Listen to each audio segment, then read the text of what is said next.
Agora que a gente já viu os sistemas de primeira ordem, como a resposta deles se dá, a gente vai dar uma olhada em como se dá as respostas dos sistemas de segunda ordem. Então vamos lá. Considere aqui essa função de transferência g de s e o meu sistema aqui de segunda ordem. O que acontece, né? Eu parametrizo ele em termos de k, que é meu ganho estático, ômega n, que é a minha frequência natural, e xi, que é meu fator de amortecimento. O que acontece aqui é que eu teria valores, por exemplo, 10, 20, 40. Mas a partir desses valores eu consigo descobrir quais seriam esses parâmetros aqui, dados esses valores, e esses parâmetros, por sua vez, são bem característicos do comportamento do meu sistema. Então isso facilita bastante. E aí, primeiramente, eu tenho no numerador k ômega n ao quadrado dividido por s ao quadrado mais 2qc ômega n s mais ômega n ao quadrado. E se eu quiser deixar o ganho estático explícito, né, sozinho aqui no numerador, eu tenho o meu numerador k e no meu denominador eu tenho s ao quadrado dividido por ômega n ao quadrado mais 2qc sobre ômega n s mais 1. Vamos ver então como é que se comportam os polos desse sistema. Se eu voltar aqui e deixar a equação à mostra, eu vou ver que resolvendo essa equação do segundo grau, eu tenho os polos menos que si ômega n, mais ou menos ômega n raiz de que si ao quadrado menos 1. Com isso, variando esse que si, que vai interferir aqui e aqui, né? Eu tenho diferentes respostas, diferentes tipos de resposta qualitativamente, né? Diferentes comportamentos mesmo. Então vamos lá.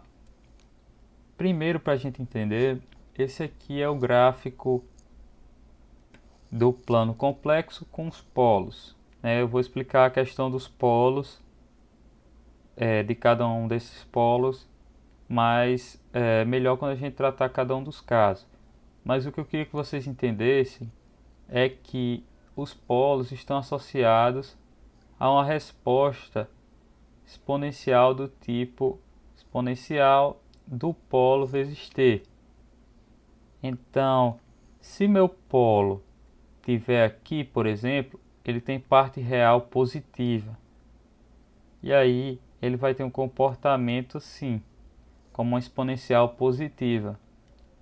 Se meu polo tiver aqui com parte real negativa, ele vai ter um comportamento não de divergir, mas de convergir, né? Não de ir para infinito, mas de ir para zero. Então ele vai ter esse comportamento aqui. Beleza? Saindo da parte real, se eu for para a parte imaginária, o que vai acontecer é que eu não vou ter nem esse comportamento de divergir, nem de convergir. Indo para a parte imaginária, se eu tiver um polo desse tipo aqui, o que vai acontecer é que ele vai ter uma resposta oscilatória. Beleza? Vai ser composto por senos e cossenos. Então, vamos lá. O que é que acontece? Vamos analisar os casos. O meu QC aqui é igual a zero. Meu fator de amortecimento é zero. Esse primeiro termo aqui vai ser zero. E nesse segundo termo eu vou ter próprio menos 1, né? Então vai ser P1 e 2 vão ser mais ou menos J ômega N, que são esses dois pontos aqui. E aí, como eu disse a vocês, esses pontos são puramente imaginários. Então eu não vou ter nem a resposta crescendo para infinito, nem se estabilizando. O que eu vou ter é uma resposta oscilatória pura. E é isso que a gente vê aqui. Aqui eu tenho as respostas para cada um dos tipos de sistema. Esse primeiro que a gente está analisando seria essa curva aqui laranja, beleza? Essa primeira curva mais externa. E aí a gente percebe que ela tem uma resposta puramente oscilatória. Ela não converge nem diverge, por assim dizer. Então vamos para o segundo caso. No segundo caso eu tenho meu QC aqui entre 0 e 1. Então eu vou ter um valor aqui. E aqui o interessante é que como meu QC está entre 0 e 1, isso vai ser menor do que 0. Então eu vou ter uma componente imaginária, né? Meus polos vão ser então menos que si ômega n mais ou menos j ômega n raiz de 1 menos que si ao quadrado. Isso aqui, esse termo imaginário, a gente chama de ômega d. Seria minha frequência natural amortecida. Percebam aqui o que é que acontece com os meus pontos. Eles estavam aqui, à medida que o que se sobe, eles estão sempre simétricos em relação ao eixo, porque eles são sempre complexos conjugados. Então eles vão fazendo esse comportamento aqui de percorrer um círculo. Beleza? Analisando esse ponto aqui, né? Eu tenho a parte real menos que si ômega n e a parte imaginária o ômega d. Então é de se esperar que eu tenha, devido à parte imaginária, um comportamento oscilatório, mas devido à parte real negativa, que eu tenho algo que se estabilize. E aí, quando a gente olha a resposta ao degrau, justamente dessa curva vermelha, o que a gente vê é que ela tem realmente uma resposta oscilatória, mas essa oscilação vai diminuindo exponencialmente até a curva se estabilizar num valor. Seguindo, o terceiro caso, a gente tem que si igual a 1. Então aqui eu vou ter menos ômega n e esse termo aqui na raiz vai ser zero, né? Então eu não vou ter esse segundo termo aqui. Na verdade, os meus dois polos vão ser menos ômega n, como está aqui, né? Então, à medida que eu vou aumentando o QC, os meus polos vão fazendo esse comportamento aqui meio que circular até eles se encontrarem aqui no eixo real, quando eu tenho QC igual a 1. E esse valor é de menos ômega n. Então, nesse caso, eu não tenho nenhum comportamento oscilatório e minha resposta ela tende a se estabilizar. Vamos ver o que acontece com a resposta ao degrau. Essa aqui é a minha curva em análise, né? Minha curva azul. Então eu vejo que devido à entrada de degrau, ela sobe, né? Mas que ela chega nesse valor do degrau e se estabiliza. Ela não tem essas oscilações, não passa do valor, ela simplesmente chega de forma rápida, digamos assim, e se estabiliza. Por fim, o meu quarto caso é o que? É quando eu tenho QC maior do que 1. Quando eu tenho esse QC maior do que 1, eu vou ter, além desse termo aqui, esse termo. E aqui dentro da raiz eu vou ter um maior do que 1, ou maior do que 0, né? Então não vou ter parte imaginária, eu vou ter duas raízes reais. Então P1,2 vai ser menos que si ômega n, mais ou menos ômega n raiz de si ao quadrado menos 1. E aí eu separei esses polos em P1' e P2'. Na verdade, aqui está trocado. Isso aqui era para ser o P1. pelo que eu estou entendendo, e o outro para ser o P2. Porque o P2, se a gente reparar, ele é o mais negativo. Aqui ele tem esse negativo daqui e o negativo daqui. Então vamos lá. O que é que acontece quando eu analiso esses polos? Cada polo desse vai ter uma resposta exponencial, né? Exponencial de PIT. Então, esse polo, que ele tem uma parte real muito negativa, ele tem um componente com módulo alto. Então, ele vai ser um exponencial de um expoente alto. Então, ele tende a se estabilizar muito rápido. Enquanto isso, esse aqui tem uma parte real pequena, digamos assim, né? O módulo, né? É negativa, mas em módulo é pequena, então ele tem um expoente menor. Isso faz com que a resposta, devido a esse polo, demore mais a se estabilizar. Beleza? Só que quando eu somo essas duas, eu tenho algo que vai rapidamente para zero e algo que demora a ir para zero. Então, o efeito dessa aqui rapidamente passa, enquanto o efeito dessa aqui se mantém. E a gente diz então que esse polo predomina, o comportamento dele predomina. E o que é que eu espero com isso? É que eu tenha um comportamento que não é oscilatório, né? Mas ao mesmo tempo é mais lento do que o em azul, porque o em azul eu tenho um expoente maior, né? Mais negativo. Então o que a gente vê é justamente isso na resposta.